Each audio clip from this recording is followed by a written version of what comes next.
É tão importante pensar nos nossos filhos que quando imaginamos essa oportunidade que Deus nos dá para recebê-los em nossos braços, nos sentimos profundamente emocionados.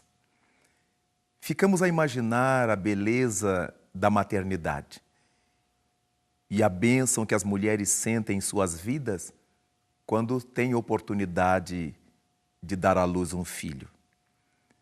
Os filhos são tão importantes para nós que ficamos a pensar no que seria do homem sem a oportunidade de ser pai, de agasalhar nos braços um filho e ter essa certeza de que os nossos filhos, em verdade, são nossos irmãos. Sim, eles são nossos irmãos porque todos somos filhos de Deus, filhos do grande Pai. E qual é a razão pela qual o Criador os confia a nós? Porque tanto nós quanto eles necessitamos de aprendizado, de crescimento, na busca da felicidade, na busca desse ideal de aprimoramento que a vida na Terra nos concede. É por esse motivo que quando um casal de pais tem que lidar com um filho, com 2, com 3 ou mais, são 2 professores diante de vários alunos.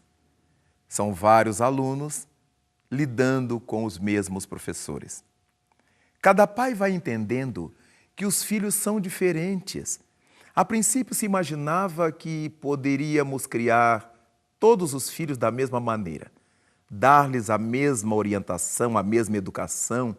Alguns pais chegam a dizer que não sabem por que houve problemas com seus filhos, uma vez que deram a todos a mesma educação.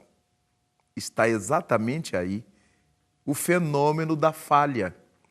Porque se são indivíduos diferentes, se são espíritos diferentes, como é que nós vamos dar a todos eles a mesma educação?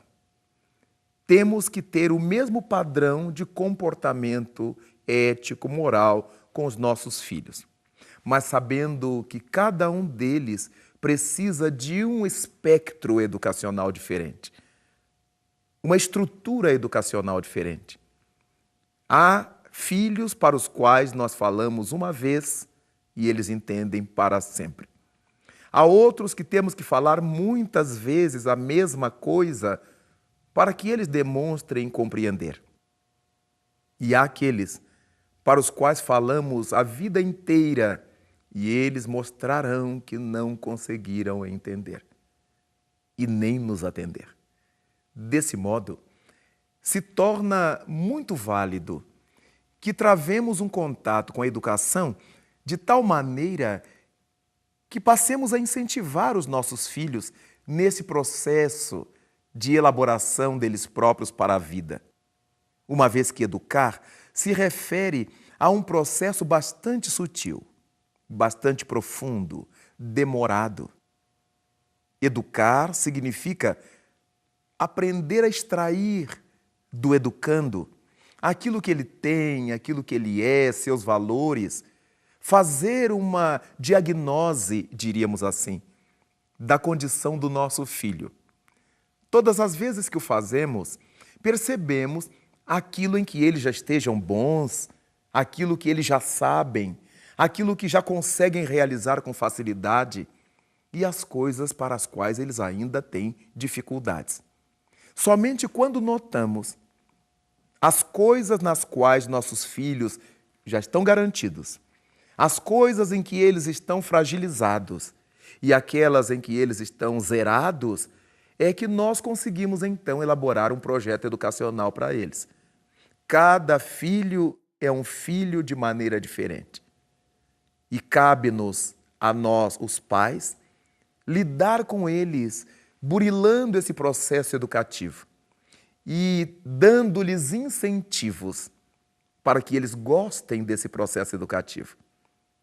Ensinar, por exemplo, a ler, mesmo que sejam pais analfabetos. Comprar para eles as cartilhas, os livros, os álbuns, os gibis, as revistas infantis, para que eles tenham gosto em ler. Aprender a contar para eles as histórias, fazê-los participar da história, integrá-los à história, vai dar-lhes, sem dúvida alguma, incentivo para esse processo de leitura. Mostrar para eles como é que, através da leitura, nós podemos viajar, nós podemos conhecer outros lugares, outros mundos, outras realidades, outras culturas, sem sair de casa, lendo. Então, cabe-nos pensar nessa oportunidade de incentivar os nossos filhos à educação, ao crescimento, pela leitura, por exemplo. E natural é que, a partir da leitura, eles passem a gostar de estudar, de aprofundar a leitura. O estudo é uma forma de se aprofundar a leitura.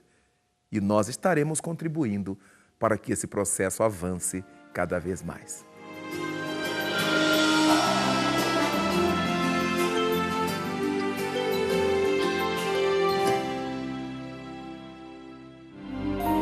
Quando estamos falando desse incentivo que devemos dar aos filhos no processo da educação, cabe-nos levar em conta como é importante incentivar as coisas que eles façam.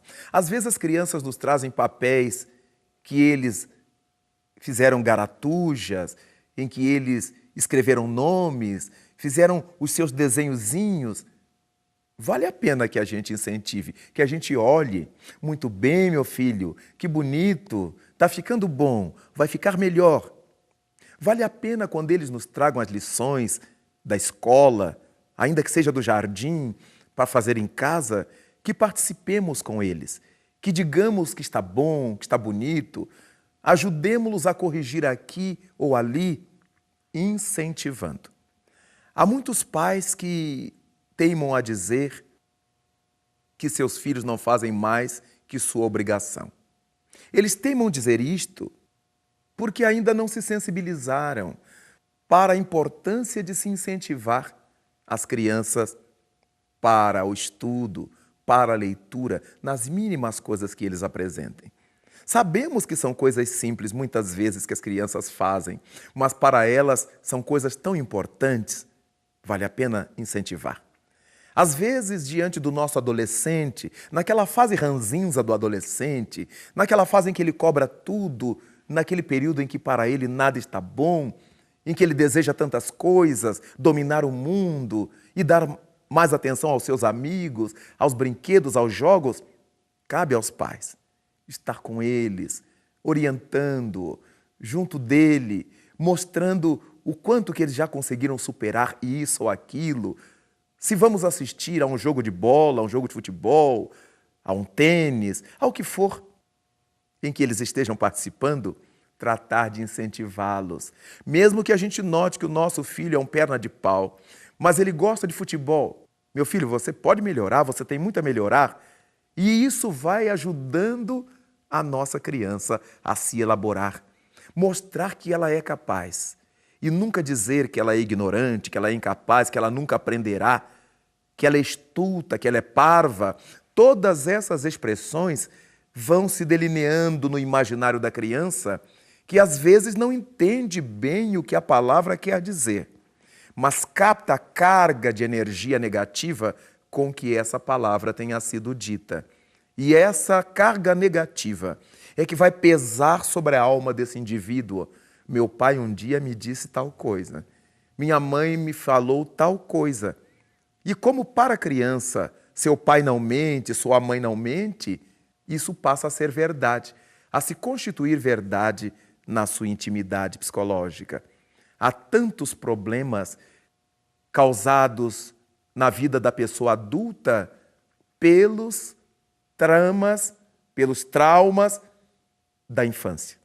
Daí então, valer a pena incentivar, ainda que sejam coisas simples, incentivar a educação, levá-los a museus, a teatros, a salas de exposição, a assistir a um show de um bom cantor, de um bom musicista, fazê-los gostar de música, colocando no carro, colocando em casa, mesmo quando eles digam que é uma música cafona, que é uma música antiquada ou música de velhos, nós vamos destacando com eles a beleza da harmonia. A juventude gosta muito de harmonias, de sons. Não vamos dizer que eles têm que gostar da nossa música, da música que a gente goste ou da música do nosso tempo. Vamos destacar a harmonia e, se possível, fazer comparações assim. Veja como essa harmonia é a mesma tirada por John Lennon, é a mesma tirada pelo artista tal ou qual. Perceba a beleza disto. E a nossa garotada, que é bem antenada, vai prestar atenção. Teatro, balé, dança clássica ou popular, dança de salão. Como é importante incentivar a educação dos nossos filhos, a educação da nossa criança, a partir dessa valorização que damos às coisas que eles fazem, trazendo-os para a possibilidade de fazer novas coisas. A partir disto, então, nós veremos como a educação não exige de nós qualquer diploma acadêmico. Nós não precisamos de ser doutores, de ser universitários, de ter feito cursos superiores para educar os filhos. Educar é verificar o que eles carregam, o que eles já trazem em si. E, de acordo com essa bagagem que já tragam em si, verificaremos se é importante reforçar essa bagagem por ser boa, se será necessário retificar essa bagagem por desnecessária que ela se apresente em sua vida, ou se precisaremos apagá-la definitivamente. Caberá, então, aos pais, ligados à felicidade dos seus filhos e não apenas ao sucesso dos seus filhos, cuidar desse incentivo à educação. Não ter pena de gastar com eles quando se trate de educação. Não ter pena de gastar tempo com eles, o que não será jamais perda de tempo. E gradativamente, persistentemente, nós os reconduziremos para Deus, como é a proposta de Jesus, ao dizer-nos que não deveremos impedir que os pequenos cheguem até eles. Nossos filhos, então, crescerão educados, apaixonados pelo que tenhamos feito.